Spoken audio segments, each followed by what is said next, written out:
Halo selamat sore pemirsa, program Market Highlights kembali hadir menemani Anda dengan beragam informasi mancanegara yang tentunya menarik dan juga layak untuk dicermati.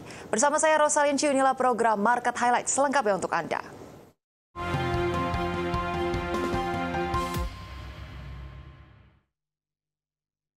Pemirsa, saham bank di Tiongkok telah anjlok dalam beberapa hari terakhir, menghapus kapitalisasi pasar sebesar 77 miliar dolar Amerika Serikat dan membuat saham-saham industri tersebut berada di titik terendahnya.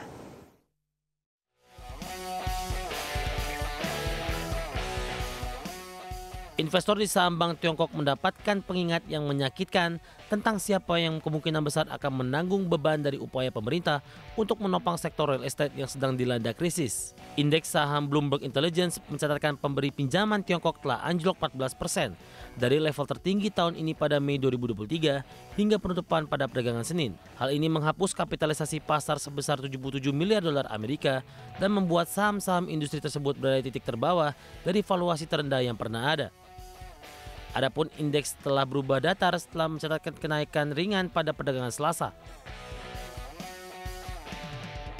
Kekhawatiran tentang kondisi perbankan semakin meningkat setelah pihak berwenang meminta pemberi pinjaman untuk memberikan keringanan pinjaman kepada para pengembang, seiring dengan berlanjutnya krisis perumahan. Beberapa bank di Wall Street juga telah berubah menjadi lebih berhati-hati, dengan Goldman Sachs Group Inc. mengambil pandangan biris pada sektor tersebut. Analis Citigroup Inc. menyebut perpanjangan langkah-langkah bantuan untuk para pengembang kemungkinan akan memberikan lebih banyak dorongan sentimen kepada para investor, tanpa secara fundamental meredakan kekhawatiran akan risiko kredit bank-bank komersial terhadap para pengembang yang bermasalah. Adapun regulator mengatakan bahwa mereka telah meminta bank untuk melonggarkan persyaratan bagi perusahaan real estate dengan mendorong negosiasi untuk memperpanjang pinjaman yang belum dilunasi. Langkah itu bertujuan untuk memastikan pengiriman rumah yang masih dalam tahap konstruksi. Beberapa pinjaman yang belum dilunasi, termasuk pinjaman perwalian yang jatuh tempo pada akhir 2024, akan diberikan perpanjangan pembayaran selama 1 tahun.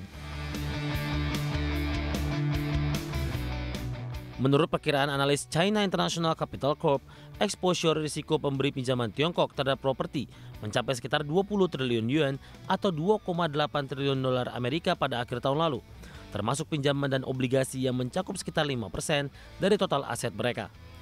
Sementara itu, mereka menyebut rasio kredit macet real estate adalah sekitar 4% pada saat itu.